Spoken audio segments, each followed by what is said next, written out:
de manière à garder trace de ça. Donc, comme je disais à l'instant, c'est la 10e année de Créactif, 10 ans de bons et loyaux services pour les étudiants, 10 ans à enseigner du hardware, du logiciel à des étudiants plein de bonne volonté. Cette année-ci, on a 5 formations. La première, c'est une formation sur qu'on appelle Creative Coding. C'est une formation qui remplace la formation Processing des années précédentes. Ça sera donné par Martin Warou, qui va nous rejoindre, je suppose.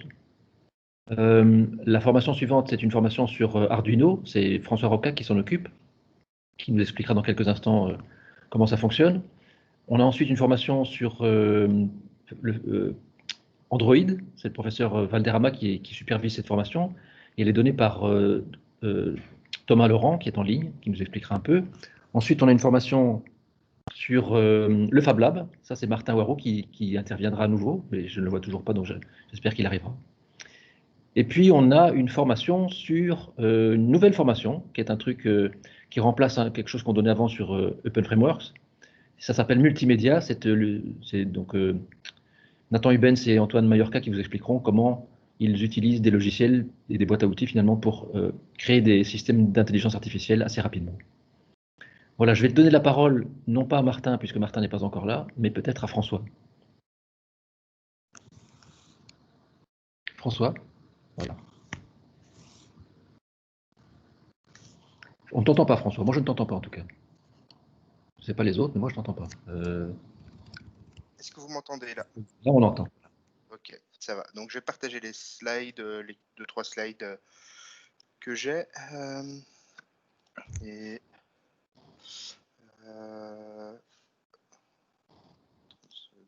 que je lance tout ça.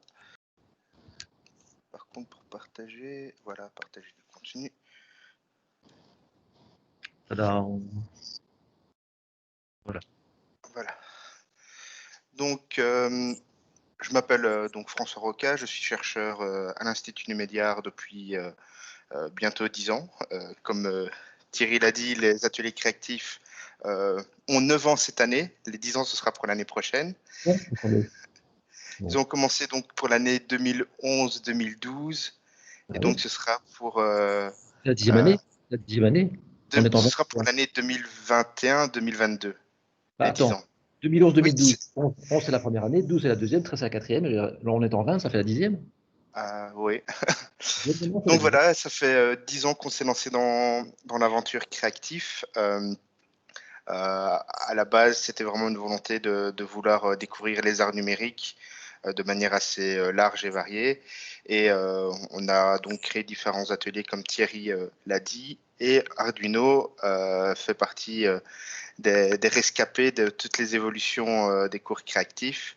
Et donc, pour la 10e année, je continue à donner le cours d'Arduino. Et donc, qu'est-ce que c'est que Arduino?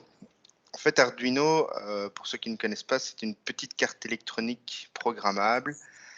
Elle a l'avantage d'être assez utilisée, assez répandue dans la communauté des hackers, des bidouilleurs et des électroniciens, vu qu'elle a l'avantage d'être open source, d'être peu chère. Donc, on en trouve à une quinzaine d'euros pour la marque Arduino, mais il existe des sous-marques qui permettent déjà d'avoir une carte Arduino de type Arduino pour quelques euros. Et donc, c'est une des cartes les plus répandues au niveau des cartes électroniques.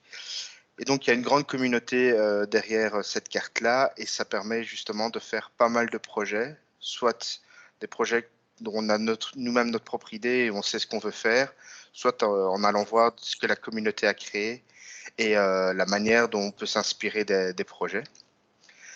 Et donc voilà, après 10 ans de projets, de cours d'Arduino et également de projets étudiants Arduino, on a pu vraiment balayer toutes sortes de projets, que ce soit des étudiants qui avaient créé un petit jeu genre papier, caillou, ciseaux contre l'ordinateur qui était en fait derrière une carte Arduino. On a eu des étudiants qui ont travaillé et qui ont mis au point un système de domotique et la carte Arduino était utilisée à différents endroits dans le système domotique.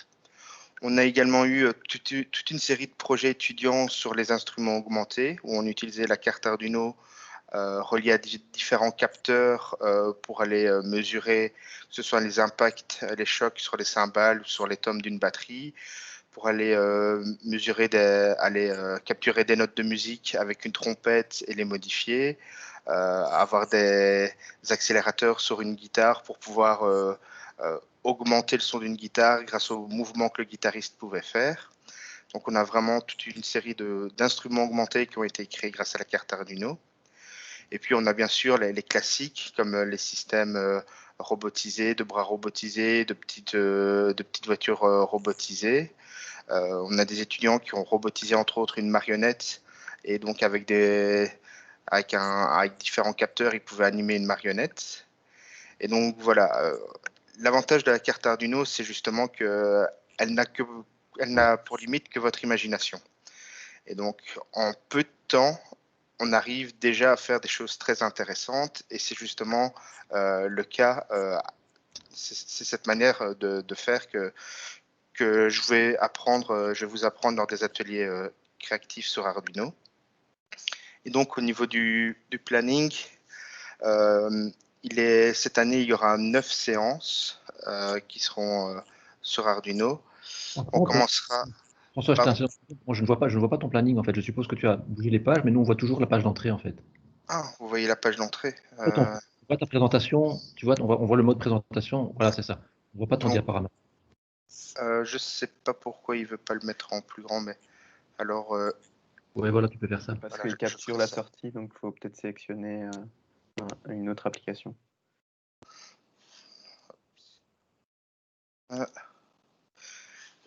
Donc voilà, donc là c'était le deuxième slide que je vous présentais, où j'avais justement toutes sortes d'images des projets étudiants, que ce soit donc la domotique, les instruments augmentés, la robotique, également des étudiants qui avaient mis différents capteurs reliés à un appareil photo pour déclencher l'appareil photo à des instants très précis, donc au moment où il y a un choc.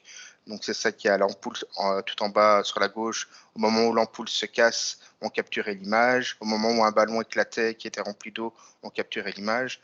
Donc voilà, c'est différents visuels.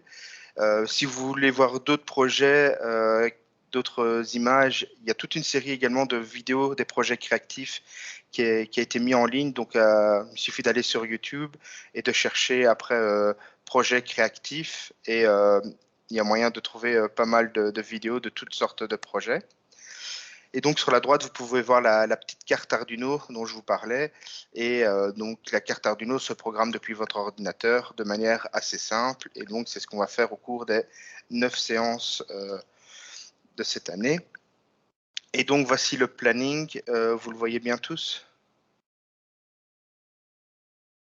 Oui. Donc, il y a donc la première séance sera simplement une prise en main. On va découvrir la carte et l'interface et on va commencer à jouer avec la carte, à programmer des petits systèmes. Le 14 octobre, donc il n'y aura pas de cours Arduino. Les cours Arduino se donnent tous les mercredis. Donc le mercredi 14 octobre, il n'y aura pas cours. Et puis le 21 et le 28 octobre, on va jouer avec la carte Arduino où on va relier différents senseurs, capteurs, etc. pour faire de la musique. Et donc c'est vraiment, on va découvrir petit à petit toutes sortes de capteurs, voir comment ils fonctionnent, voir comment on peut les traiter et on va vraiment jouer de manière très ludique avec tout ça. Et on va arriver le 4 novembre à la 5e séance où ensemble on va créer un premier jeu électronique. Et donc l'année dernière, cet atelier avait vraiment plu. Ce sera la deuxième année où je vais présenter justement cet atelier où on crée un jeu électronique. Le 11 novembre, donc c'est férié. Et puis on se donnera rendez-vous les 18 et 23 novembre pour les séances autour des servomoteurs et des moteurs à courant continu qui sont donnés depuis pas mal d'années en collaboration avec le service de mécanique de la faculté polytechnique de Mons.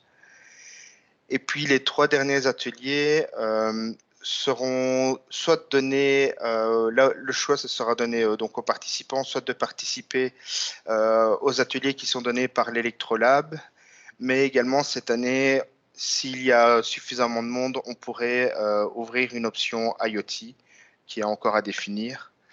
Et donc, j'en parlerai pour ceux qui sont intéressés à la première séance du cours d'Arduino. Mais ici, je vais donc donner la parole à Vincent Stragier de l'Electrolab qui va donc vous parler des séances 8, 9 et 10. Voilà, donc nous, à l'Electrolab, on va s'occuper des 3 dernières séances, comme François l'a dit. J'ai vu qu'il y avait une petite erreur dans les slides, donc c'est les séances 9 à 11. Et donc, les 2 premières séances que nous allons donner à la fin des séances Arduino seront à propos des matrices de LED, et on va vous montrer comment faire du multiplexage à l'aide de transistors, le tout uniquement avec l'Arduino.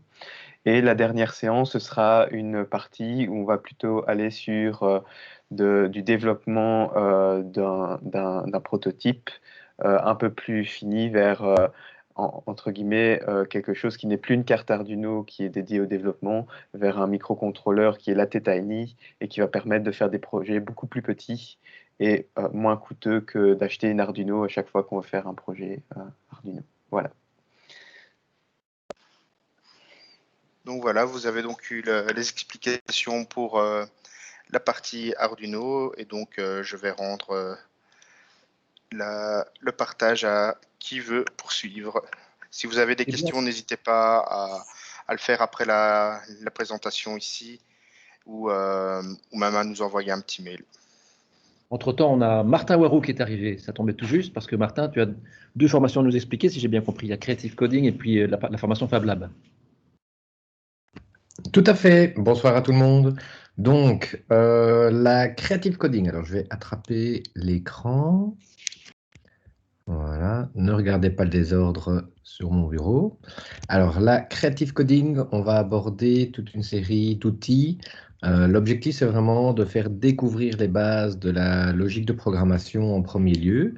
Et donc, pour y arriver, on va utiliser Scratch. Scratch, qui est un outil développé par le MIT, qui a pour objectif de faire découvrir la logique de programmation en utilisant des blocs. Donc, vraiment très, très simple. Donc, c'est vraiment accessible à n'importe qui a jamais fait de programmation, mais qui a un tout petit peu de logique. Et donc, c'est un système assez simple de glissement de boîtes et d'exécution. Et hop, on commence à animer un petit personnage. Et on verra qu'avec un outil comme ça, on peut aller très très très loin parce qu'on peut commencer à faire de l'interaction, on peut utiliser la webcam, le son. Donc, une soirée ou 2, ça va aller assez vite. Hein. L'objectif, c'est vraiment de rendre ça accessible. Et ensuite, on va travailler avec Processing. Processing, qui est un logiciel de développement en traitement temps réel et qui permet de faire de l'interactivité. Et on regardera quelques librairies, par exemple une librairie qui permet de faire du QR code, enfin de lire des QR codes, et ça c'est ce qu'on appelle des NYID, donc c'est aussi un système de tracking avec de la réalité augmentée. En fonction, on essaiera également la Kinect de Microsoft pour faire de la détection. Ça, ce sera peut-être un peu plus compliqué, étant donné que la formation étant à distance, hein, c'est une des formations qui se donne à distance, donc c'est aussi entre guillemets plus facile d'y participer. Mais en fonction, on verra parmi les participants s'il y en a, ou alors au moins montrer comment ça fonctionnait. C'est assez simple. Et alors, on travaillera aussi un peu sur OSC, qui est un protocole d'échange de données qui s'appelle Open Sound Control et qui permet assez simplement de commencer à, dans ce cas-ci, utiliser Processing et d'échanger toute une série d'informations de processing avec d'autres logiciels comme Pure Data, comme 3D Studio Max, Max MSP, Ableton pour faire du son, Arduino en lien avec l'atelier Arduino, Raspberry Pi, Open Frameworks, Android. Donc c'est vraiment un protocole très très intéressant pour commencer à échanger des données entre du matériel ou donc du hardware ou même des logiciels. Donc ça, c'est la partie processing, enfin Creative Coding qui arrivera très rapidement. Je vais mettre le détail. On sera sur 5 à 6 séances, donc vraiment une petite introduction. Et ensuite, il y aura la partie Fab Lab. Alors, l'objectif de la partie Fab Lab, c'est de faire découvrir le fonctionnement déjà du Fab Lab, du Click Fab Lab. Et en plus, c'est de rendre autonomes les utilisateurs. Alors, on va faire d'office 2 séances. Une séance sur l'imprimante, les impressions 3D. Donc, comment modéliser déjà en 3D, donc de nouveau tout à fait accessible pour des gens qui n'ont jamais modélisé, étant donné qu'on va utiliser le logiciel Tinkercad. Tinkercad qui est un logiciel gratuit développé par Autodesk, une des références en solutions de modélisation 3D, et qui permet en un temps record, à peu près 5 à 10 minutes, de comprendre comment fonctionne la modélisation 3D et de venir commencer à faire des choses assez complexes et même très techniques, sans devoir passer 3 heures à faire de la modélisation. Par exemple, hop, j'ai mis 2 pièces, je les assemble, c'est une nouvelle pièce. Et puis, je peux prendre une autre forme, voilà. Donc là, je fais déjà quasiment la formation et j'aurai quasiment fini. Voilà, hop, j'assemble et voilà, j'ai fait un trou. Alors là, c'est juste pour montrer le b.a-ba, mais vous voyez que je peux être très précis étant donné que je peux modifier les dimensions, je peux redéplacer dans un espace en 3 dimensions. Et une fois qu'on a compris Tinkercad, eh bien, on verra comment lancer des impressions et configurer ce qu'on appelle le slicer, qui est le logiciel qui permet de décomposer les tranches, enfin de décomposer le fichier 3D en tranches pour les envoyer aux imprimantes 3D. Et alors, bien sûr, on fera une séance ou même 2, en fonction des niveaux, autour de la découpeuse graveuse laser. Donc là, on utilisera un logiciel gratuit open source qui s'appelle Inkscape, qui permet de faire du dessin vectoriel, les vecteurs, donc des tracés mathématiques, traces à la main, mais qui en réalité sont des informations mathématiques derrière, permettent, eh bien, enfin, ce sont les types de fichiers qu'on peut donner à la découpeuse laser pour ensuite, ben, en fait, la découpeuse laser, c'est un objet, enfin, le laser qui suit des lignes. Et en fonction des réglages, ben, soit il va tracer un trait, soit il va couper, soit il va graver. Et donc, ce sera l'occasion de découvrir ces 2 approches. Et puis, il y aura aussi une approche un peu de découverte de comment trouver des fichiers, comment les modifier, etc. Donc là, on sera sur 3-4 séances. Alors, par rapport aux autres formations, la partie Fab Lab, il n'y aura pas de prérequis par rapport aux autres sessions. Donc, ça veut dire que si on est, voilà, on imagine, vous êtes étudiant Polytech, SolidWorks, c'est votre ami, et vous avez déjà fait de l'impression 3D, vous avez peut-être même une imprimante 3D chez vous, mais par contre que la découpeuse laser, ça vous avez jamais utilisé, eh bien, vous pourrez juste, entre guillemets, venir à la session découpeuse laser qui vous intéresse. Il n'y aura pas besoin de suivre obligatoirement tout le cursus pour juste venir chercher l'information, étant donné que ce sont des modules complètement indépendants l'un de l'autre. Voilà pour le module Fab Lab qui se donnera donc le jeudi. Et oui. Oui, ça c'est donc bien le jeudi, mais c'est en présentiel cette fois-ci. Ah oui, tout à fait. Donc là, pour utiliser la découpeuse laser et les imprimantes 3D, en effet, là, on sera bien en présentiel. Et alors, attention, ça se fera au clic, donc dans les nouvelles installations, dans le nouveau bâtiment qui ressemble à ça. Donc pas au Jonquois, la rue du Jonquois où était l'ancien locaux du Fab Lab, et pas non plus au Dolé où une grande partie des ateliers se donne. Voilà, si éventuellement il y a des questions, je suis également disponible. Merci Martin, super. On va passer directement à la formation sur Android. Donc ça c'est Carlos et donc c'est Thomas Laurent qui est là, je pense. Oui. Oui, bonsoir Thierry. Bonsoir. Bonjour. Est-ce que tout le monde m'entend bien? Oui, je vais laisser la parole à Laurent, que c'est lui qui va animer la séance Android cette année. Bon, il l'a fait déjà l'année passée. Et donc, Laurent, tu peux déjà partager ton écran et présenter ce qu'on m'a montré par rapport à la formation cette année.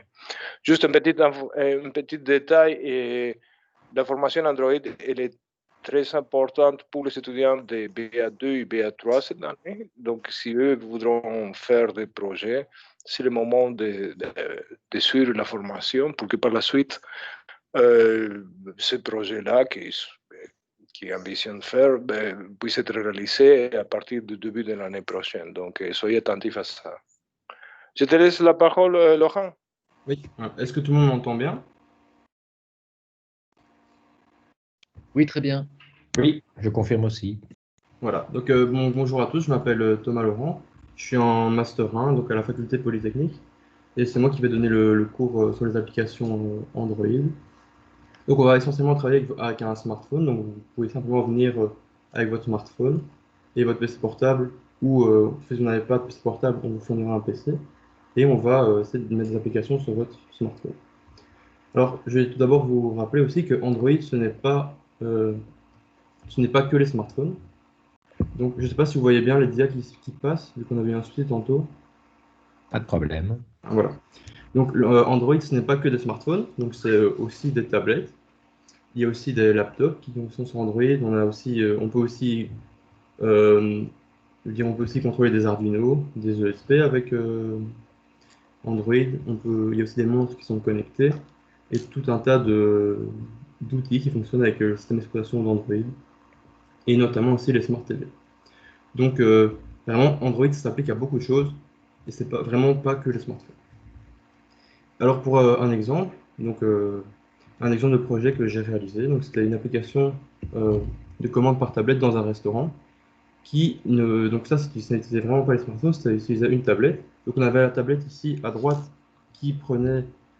En fait, c'était le client qui arrivait, qui faisait sa commande sur la tablette, qui a été envoyé sur la tablette de gauche, qui était en cuisine.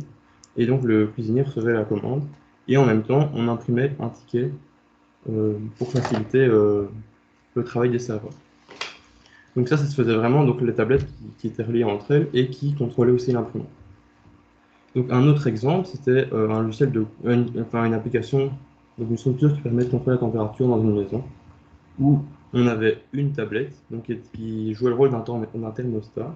Donc elle pouvait récupérer la température de chaque pièce et contrôler la température aussi, parce qu'en fait la tablette contrôlait ici des ESP qui sont en fait des petits Arduino qui fonctionnent en Wi-Fi et chaque ESP pouvait donner à la tablette la température et allumer ou éteindre le chauffage. Et donc la tablette pouvait contrôler la température de la maison et le téléphone aussi pouvait contrôler à distance la tablette. Donc là on voit vraiment que grâce à Android on peut faire beaucoup plus de choses que juste faire des applications pour les smartphones. C'est pour ça qu'Android ça peut être très utile pour des projets de Bac 2, de Bac 3 ou même des projets personnels puisque vous pouvez l'appliquer à un grand domaine d'application. Donc ça se couple très bien par exemple avec Arduino, donc avec la formation Arduino. Donc le but de la formation, c'est de prendre en main le logiciel Android Studio. Donc c'est le logiciel qu'on va utiliser pour coder les applications sur un système d'exploitation Android. On va tout d'abord essayer d'apprendre à créer une simple interface. Donc comment mettre du texte, des boutons. Si on clique sur un bouton, passer d'un écran à un autre.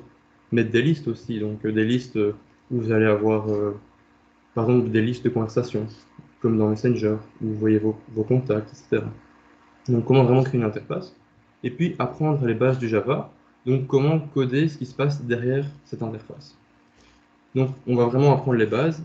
C'est vraiment pas très poussé, c'est vraiment pas poussé la programmation, donc c'est accessible à tout le monde. Si vous avez déjà fait du C, ce sera plus facile, mais sinon c'est tout de même accessible. On va aussi apprendre à communiquer entre plusieurs appareils, donc comme j'avais montré dans les projets précédents, par exemple entre deux téléphones ou d'un téléphone à une tablette ou entre deux tablettes.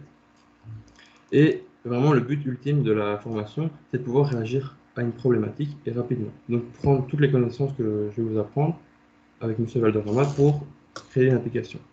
Donc je vais prendre un petit exemple. Donc, avec un collègue à moi, donc Younes Idlamine, pendant le confinement, on avait remarqué qu'il y avait un manque de masques et que c'était difficile pour les gens de trouver des masques. Donc, grâce aux connaissances qu'on avait acquises lors de nos projets en Bac 2 et en Bac 3, on a créé une application qui permettait qui permettait la recherche et la distribution locale de masques particuliers grâce à la géolocalisation. Et on l'a mise en ligne, on a eu des retours assez positifs, notamment l'université et des journaux comme par exemple la RTBF qui a parlé de notre application. Et on a au final eu 2000 téléchargements et on estime avoir pu aider à l'échange de 5000 masques. Donc vraiment le but c'est de pouvoir vous donner les armes pour plus tard ou réagir face à quelque chose si vous avez besoin de réagir à une problématique, d'avoir les compétences nécessaires pour le faire. Et pour aussi apprendre par vous-même pour explorer plus loin.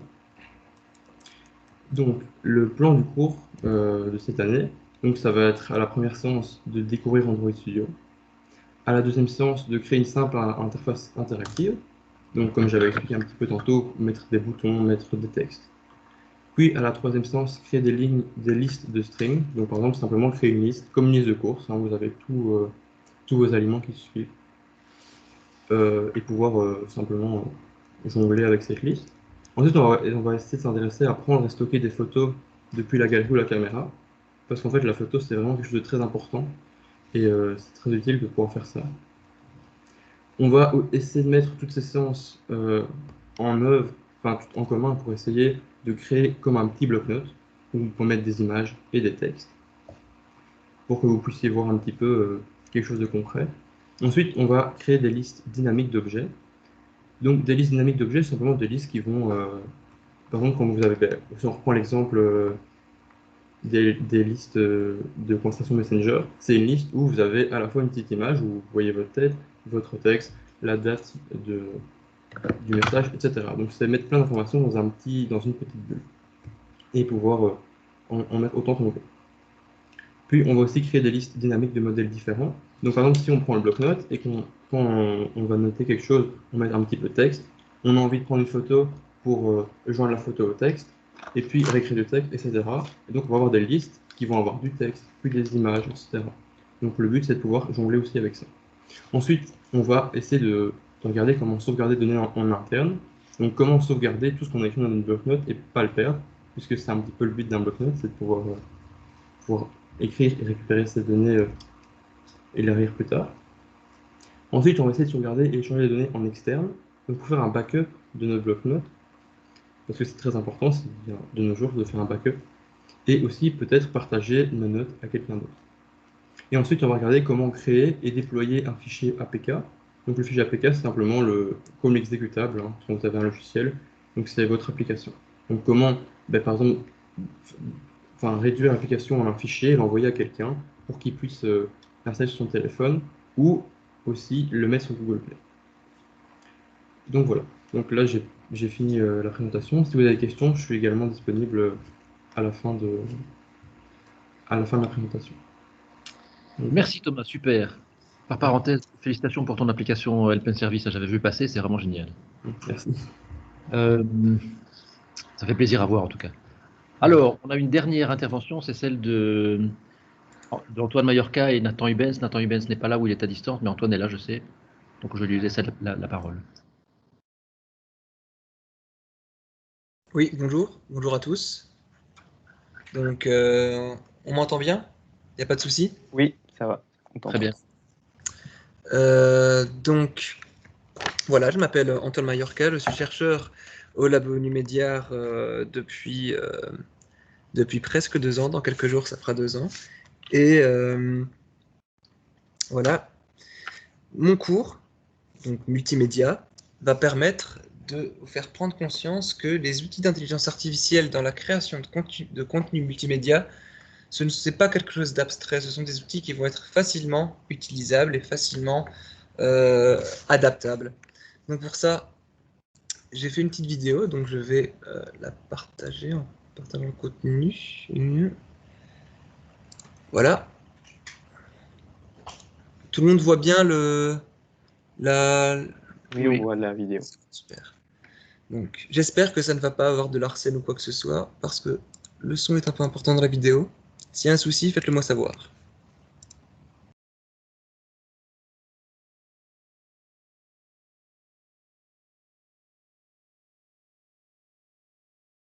Mais il n'y a pas de son en fait. Il n'y a pas de son? Il n'y a pas de son, on n'entend pas le son? Non, non, il n'y a pas de son, mais je pense que ça, c'est réglable dans les paramètres quelque Quand part. tu démarres le partage, il y a moyen de partager le son de l'ordinateur. C'est ça, voilà. Quand tu démarres le partage, il faut dire partager le son de l'ordinateur, sinon on ne le fait pas. Ok. Oui, partage. Partage et recommencer le partage. Oui, mais enfin, de toute façon, je pense que la vidéo, on va la partager dans les ressources. Et je vais juste présenter la vidéo. Et si les étudiants veulent avoir accès au son, voilà, la vidéo sera à leur disposition. C'est pas grave, c'est très important.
Donc, voilà, je vais remettre le passage avec le programme de cours. Hop là, voilà. Donc, encore une fois, ce cours-là, ce qu'il va montrer, c'est que ça va être déjà représentatif de ce que nous, on fait au labo. Quasi tous les chercheurs du labo ici utilisent l'intelligence artificielle. Et nous, ce que vous montrez, c'est qu'il existe des outils qui sont simples pour l'utilisation de contenu, de création de contenu multimédia. Nous, on va s'intéresser dans le cadre de l'image et de la musique, donc l'audio. Les deux premières séances, ce seront des séances qui vont permettre de présenter les outils, donc les outils qu'on va utiliser. Ensuite, on va montrer comme quoi on peut utiliser des outils de l'IA dans le monde de la musique et dans le monde de l'image. Enfin, on va, dans les deux dernières séances, aller un peu plus loin que simplement utiliser ces outils, mais on va les comprendre, du moins comprendre de manière superficielle, mais juste assez pour notre utilisation, et savoir modifier ces modules pour que nous, on puisse les utiliser à notre guise. Donc, par exemple, s'il y a, pendant un projet créatif, vous avez une idée où vous voulez utiliser de l'intelligence artificielle, n'ayez pas peur de le faire. Il y a des outils qui existent. Voilà, il faut que ça reste néanmoins des outils relativement simples, et nous, on sera là pour vous guider et vous montrer que ces outils peuvent être utilisés. Donc, ces cours-là auront lieu les jeudis, tous les jeudis, à la salle Maquet, de 18h à 20h. Donc, salle Maquet, c'est maximum 30 étudiants, il me semble. Thierry, tu confirmes? Oui, 30 étudiants, oui. Étudiants, oui. Si pas, on mettra en disposition une plateforme en ligne pour ces cours-là. Voilà. Je n'ai pas d'autres explications à apporter au niveau de ça. Peut-être alors juste terminer en disant que, comme on l'a commencé à le dire, on a des restrictions sur le nombre d'étudiants dans les salles. Donc, la seule formation, si j'ai bien compris, qui est totalement virtuelle, c'est la formation Creative Coding de Martin Boiroux. Tout le reste est en présentiel quelque part. Et donc, pour ces formations en présentiel, on a des restrictions sur le nombre d'étudiants. Ça veut dire que si vous voulez si quelqu'un veut assister à ces formations, il est impératif d'aller sur le site. Alors, j'ai d'ailleurs partagé moi-même mon écran. Où est-ce que je fais ça? C'est ici. Attendez, partager l'écran, c'est ici. J'ai partagé mon écran pour vous montrer ça sur la fiche. Voilà, c'est ici. Donc voilà, il est impératif d'aller s'inscrire en fait. Hein. Il faut aller en ligne. Sur le site www.leclic.be/creatif. Là, vous aurez de quoi vous inscrire. Et puis, vous devrez laisser vos coordonnées et on vous contactera pour vous prévenir si oui ou non vous êtes accepté dans le cours, étant donné le nombre de places disponibles et le nombre de personnes qui risquent de s'inscrire.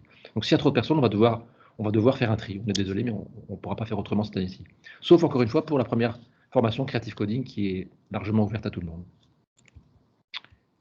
Je ne sais pas s'il y a d'autres commentaires. François, est-ce que j'ai oublié quelque chose? François, tu penses à tout, toi, en général?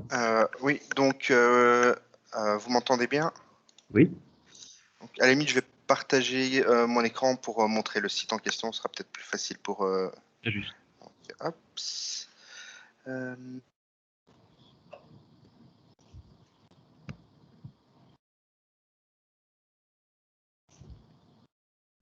Par contre, on ne voit rien là.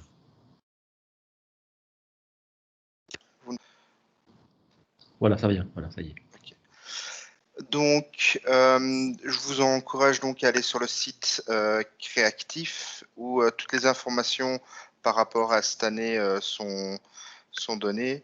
C'est-à-dire que bien sûr, le coronavirus nous oblige à prendre quelques précautions et donc je vous encourage à aller lire les précautions en question. Donc par exemple, venez également avec votre masque lors du cours. Le port du masque est obligatoire. L'inscription est obligatoire. Et donc, on va appliquer les mesures qui sont utilisées à l'université dans le code qui est actuellement le code jaune. Et on va travailler de cette manière-là pour tous les ateliers créatifs qui se font en présentiel. Et donc, au niveau des ateliers créatifs qui se font en présentiel, c'est tous les ateliers sauf l'atelier Creative Coding. Et pour savoir où ces ateliers ont lieu, il suffit toujours sur la même page de Créatif à descendre tout en bas. Donc d'abord au niveau de l'horaire, je me permets de faire un petit mot au niveau de l'horaire. L'horaire va donc être mis à jour dans les prochains jours, ainsi que le contenu des ateliers. Et donc pour chaque atelier, vous pouvez voir où se passe l'atelier en question. Donc pour Creative Coding, c'est en ligne. Pour Android, normalement, tout va se faire en présentiel à la salle Semi qui est au boulevard de Lay. Pour Arduino, tout va se faire à la salle Maquet, également au boulevard de Lay. Pour l'atelier Fab Lab, comme Martin l'a dit, ça va se faire au Clic au boulevard Initialis. Et pour Multimédia, ça se fera également à la salle Maquet au boulevard de Lay. Donc, on va également très rapidement mettre à jour le contenu des ateliers pour cette année. Donc, il y a déjà Arduino et Multimédia qui ont partagé les informations. Et donc, vous pouvez voir, il y a plusieurs endroits sur la page, il y a un bouton inscription aux ateliers créatifs. Et donc, le formulaire d'inscription sera ouvert dès demain. Et donc, je vous encourage à vous inscrire. Étant donné que les ateliers créatifs ont une certaine importance dans le cursus des étudiants de l'Université de Mons, on va donc faire en sorte de donner une certaine priorité aux étudiants de l'Université de Mons. Mais de manière générale, les ateliers créatifs restent ouverts à qui le veut. Et donc, je vous encourage vraiment tous à vous inscrire. Mais on va quand même essayer de faire premier arrivé puis premier servi parce qu'on est limité au niveau des nombres de places pour certains locaux, sauf bien sûr pour la formation Creative Coding qui, elle, se fait à distance et où on n'a pas ces contraintes-là. Et donc, comme je disais, en bas de page, il y a les différents plans d'accès pour accéder aux différents lieux, que ce soit le boulevard de Lay, donc pour la salle Maquet et la salle du Semi, mais également l'adresse pour le boulevard Initialis avec le clic. Et je pense qu'il y a un dernier élément qu'on n'a peut-être pas spécialement dit. Donc bien sûr, on encourage tout le monde à venir avec son ordinateur personnel. Mesure Covid oblige. Si vraiment il n'y a pas possibilité de venir avec votre PC, essayez de nous prévenir rapidement, que ce soit par mail ou même via la page Facebook. Et je tiens également à rajouter que certaines formations ne demandent pas de prérequis. Donc, à la limite, je vais passer sur chacune d'elles. Martin, est-ce que tu peux me confirmer que Creative Coding ne demande pas de connaître quoi que ce soit? Donc voilà. Au niveau d'Android, est-ce qu'il y a des prérequis particuliers à avoir pour pouvoir suivre cette formation? Non, pas spécialement. C'est bien d'avoir fait du C avant, ça aidera beaucoup. Mais sinon, s'il y en a qui n'ont jamais programmé, ben, ce sera un peu plus difficile, mais c'est possible. Ok, merci. Pour Arduino, pareil, je recommence au niveau des bases. Donc, chaque année, j'ai des personnes qui n'ont jamais codé de leur vie et qui viennent là et on commence vraiment de manière très simple. Et si vraiment il y a des difficultés, j'ai même des versions qui accompagnent où je donne moi-même le code aux personnes. Et donc, ceux qui sont un peu plus novices vont trouver leur plaisir au niveau d'Arduino. Ceux qui sont un peu plus ardus et qui veulent aller plus loin, c'est également un atelier qui s'adapte vraiment selon les niveaux, le niveau de chacun. Donc pas non plus de prérequis pour Arduino. Pour Fab Lab, je suppose qu'il n'y a pas de prérequis. Martin, est-ce que tu peux Je également me confirmer? reconfirme. Voilà. Et pour multimédia, je vais peut-être également laisser Antoine dire qu'est-ce qu'il en est.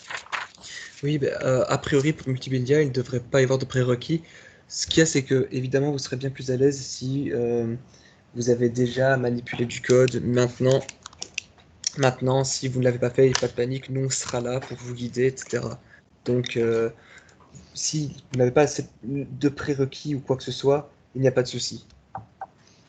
Ok.